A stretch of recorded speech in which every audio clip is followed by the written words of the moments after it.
হুম।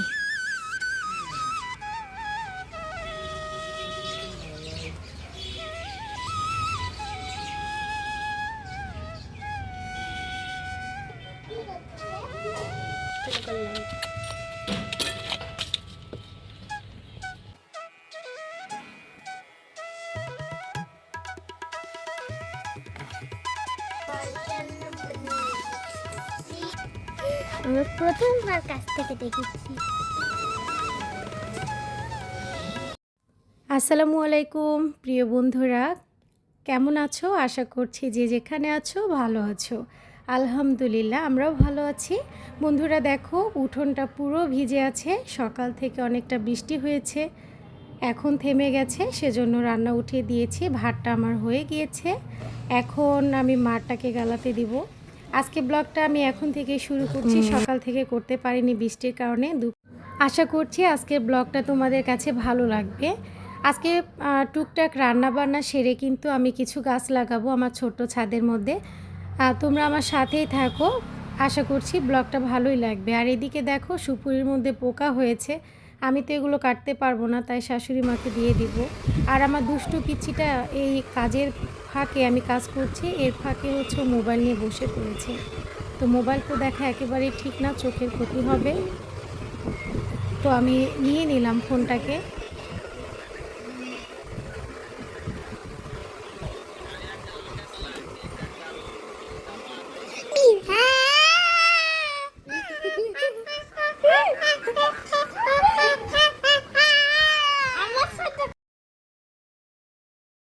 তো দুষ্টু হচ্ছে ফোনটা নেওয়ার পর কান্নাকাটি করলো না।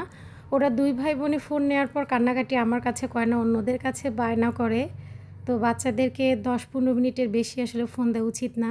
আর দেখো বন্ধুরা, আমার যেহেতু ছাদে কাজ আছে, সেজন্য আজকে ফালুদা তৈরি করব বাবুদের জন্য।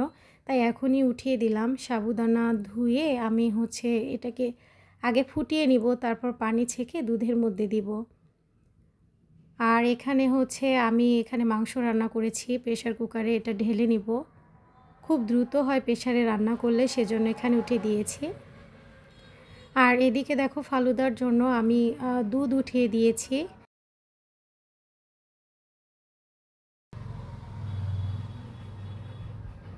তো দুধটা এখানে ফুটতে থাকুক, ওইদিকে আমার সাবুদানাটাও হয়ে যাবে।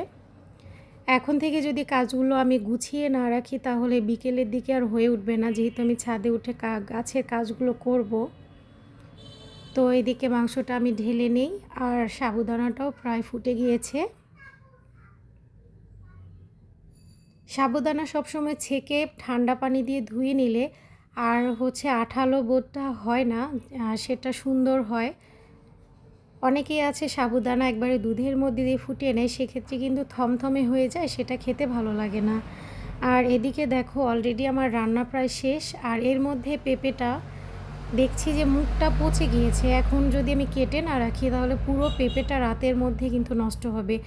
আর এদিকে দেখো, আমার এই ট্রাঙ্কের এই জায়গাটা, টেবিলের এই ডাইনিং টেবিলটা সব সময় নোংরা হয়ে থাকে, কারণ এখানেই যে সব কাজ করি, কাটাকাটি করি, তাই এই জায়গাটা খুবই এলোমেলো থাকে। তাই একটুখানি আমি গোছগাছ করে নিয়ে পেঁপেটা কেটে নিচ্ছি। দেখো মুখটা কতখানি পচে গিয়েছে, কারণ এত পরিমাণ গাছের মধ্যে কীটনাশক এবং ফরমালিন দেওয়া হয় সবজির মধ্যে, যে সেটা বাসায় আনার পর আর ঠিক থাকে না। যতক্ষণ এটা দোকানে থাকে ততক্ষণ পর্যন্ত ভালো থাকে।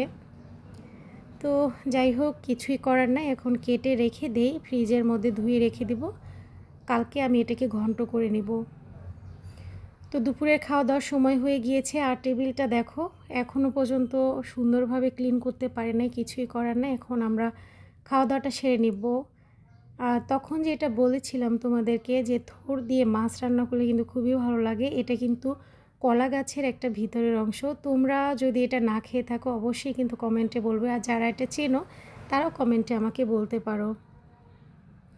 আর আমি সকালবেলা বাসন্তী পোলাও করেছিলাম আর ডিম পোস্ট করেছিলাম। বাসন্তী পোলাও অনেকটা রয়ে গেছে, সেটা এখন যদি কেউ না খায় ফ্রিজে উঠিয়ে রাখবো।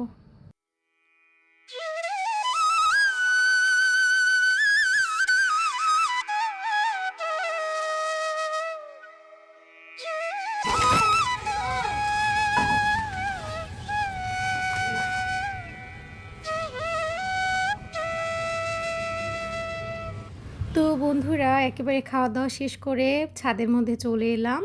আর দেখো আম গাছটাতে কত সুন্দর আম আছে। আম ঝুলে থাকলে কিন্তু দেখতে খুব ভালো লাগে, তাই না? আর এখন কথা না বাড়িয়ে কাজে লেগে পড়বো। দেখো এখানে একটা করলা গাছ হয়েছে, মাশাআল্লাহ। গাছটাতে আল্লাহ যদি চায় তাহলে ছোট ছোট করলা ধরেওছে, সেটা বড় হবে। আর হচ্ছে আজকে অ্যালোভেরা গাছগুলো হচ্ছে খুঁটি দিব, মানে লাঠি দিয়ে দাঁড় করিয়ে দিব, নেতিয়ে পড়ে যাচ্ছে। করলা গাছটাকে উপরে আমি উঠিয়ে দিয়েছি, এখানে গাছের মধ্যেই হবে। এর আগের বছরও এভাবেই হয়েছিল। তো ওই যে দেখো উপর দিকে উঠে গিয়েছে। আর এখানে একটা পুঁইশাক গাছ, সেটাও হয়েছে সুন্দর। একটা না, এখানে দুটো গাছ আছে, একটা লাল পুঁইশাক আর একটা হচ্ছে সাদা সবুজ পুঁইশাক আর কি।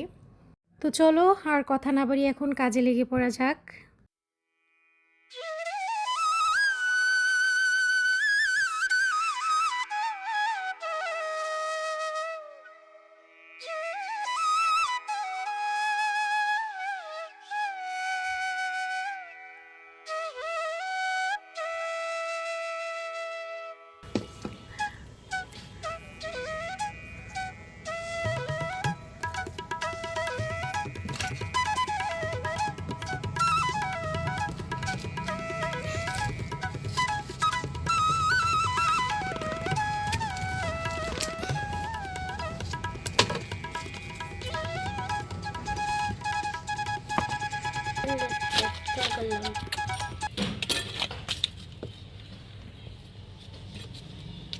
দেখো বন্ধুরা, অনেক দিন ধরে ছাদে ওঠা হয় না।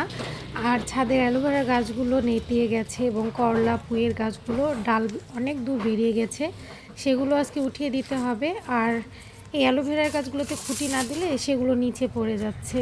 আর কতটা ধুলো ময়লা জমে গিয়েছে, যেহেতু ছাদের উপরেই হচ্ছে পাশেই আম গাছটা, ছাদের অনেকটা ডাল, অনেকখানি ডাল এই ছাদের উপরেই পড়ে, তো সেজন্য পাতা জমে যায়। আর এই অ্যালোভেরার গাছটাও দেখো পুরোটা মানে নেতিয়ে গেছে। প্রত্যেকটা জিনিসের আসলে যত্ন না নিলে এরকমভাবেই মানে নষ্ট হতে থাকে। তো যেহেতু বৃষ্টি, তাই উপরে অনেক দিন ধরে উঠিনি, এই ডালগুলোকে উপরে উঠিয়ে দিলাম।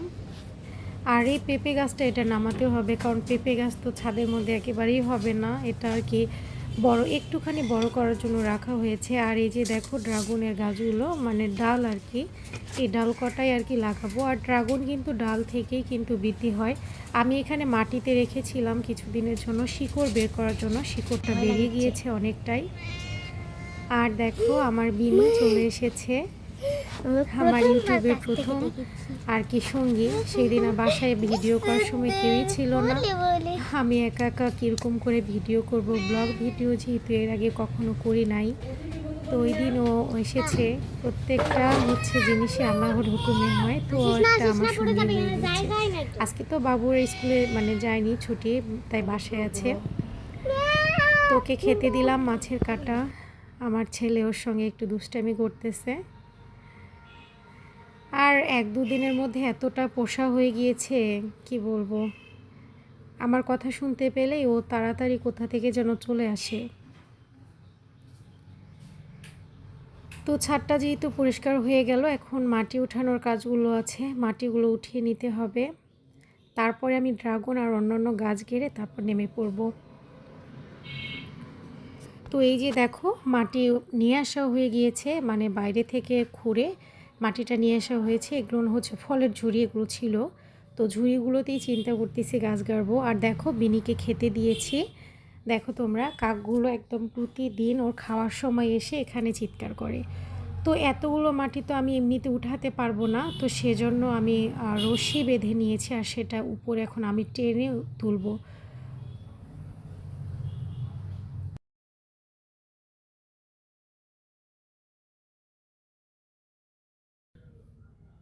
তো আমি অফ ক্যামেরাতে এটা উঠিয়ে নেব। অনেকটা ওজন, আমি হচ্ছে তুলতেই পারছিলাম না। বন্ধুরা দেখো, আমি এই ফলের ঝুড়ির মধ্যে ড্রাগনের এই ডালগুলো লাগিয়ে দিয়েছি। আশা করা যাচ্ছে যে গাছগুলো হবে। আর ড্রাগনের একটা ডাল থেকে কিন্তু অনেকগুলো হচ্ছে আর কি গাছ হয়। তো তো এখন একটুখানি পানি দিয়ে দিচ্ছি, যেহেতু বিকেল প্রায় হয়ে গিয়েছে। এখন পানিটা দিয়ে একেবারে নেমে পড়বো, আর এখানে উঠবো না। আর বৃষ্টির সময় দেখে দেখো মাটিগুলো কিন্তু ভেজা আছে, আর এই পেঁপের গাছটা এটা কিন্তু নামাতে হবে। আর এদিকে দেখো আমাদের গাছে থোকা ধরে আম ধরেছে, যেটা কিন্তু দেখতে খুবই ভালো লাগে। গাছের মধ্যে এই সবুজ আমগুলো না যতক্ষণ থাকে আমার কাছে খুব ভালো লাগে। মনে হয় যে এগুলো না পেকে এরকমই থেকে যায়, কি যে ভালো লাগে দেখতে। তো বন্ধুরা, যারা আমার চ্যানেলটি এখনও সাবস্ক্রাইব করনি, অবশ্যই সাবস্ক্রাইব করে বেল আইকনে প্রেস করে রাখো, যাতে অল বাটনে প্রেস করে রেখো, যাতে আমার সব রকম ভিডিওগুলো পৌঁছে যায় সবার প্রথমে। আর অবশ্যই একটা সুন্দর কমেন্ট আর লাইক দিতে ভুলো না। আজকের ব্লগটা আমি এখানেই শেষ করতে যাচ্ছি। সবাই ভালো থেকো আর সুস্থ থেকো। আবার নতুন ব্লগে দেখা হবে। খোদা হাফেজ। আসসালামু আলাইকুম।